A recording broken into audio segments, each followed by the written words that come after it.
With that, turn it over to Vice Chair Ted Lieu. Thank you, Chairman Aguilar.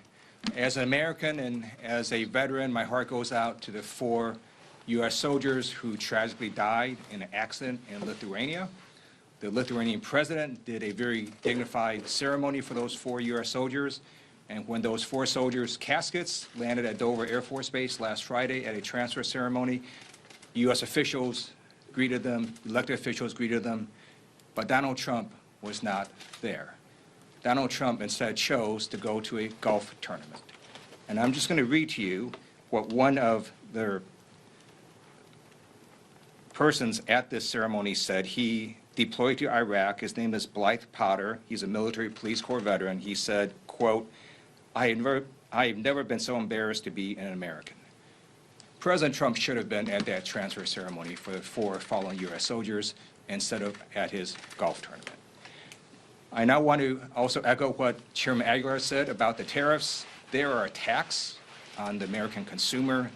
As all of you know, the way tariffs work is when the foreign products come to our ports, the American company that imported those products pays the tariff, not the foreign country.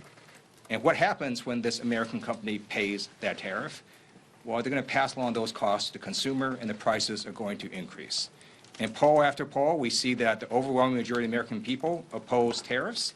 There are ways to try to make competition more fair, but let's not do it by increasing prices on Americans.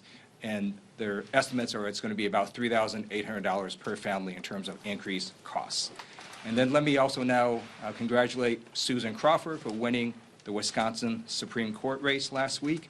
What we saw there was the world's wealthiest man, Elon Musk, try to buy the election, spending over $20 million. And the people of Wisconsin figured that out, and they overwhelmingly elected Susan Crawford. So what was once Elon Musk's greatest asset, his money, has now become his greatest liability, because the people now understand that he's trying to buy elections, and they overwhelmingly vote against that. And then the hands-off protests that we saw this past weekend were amazing. The American people are waking up that Trump and Republicans' policies are harming our nation.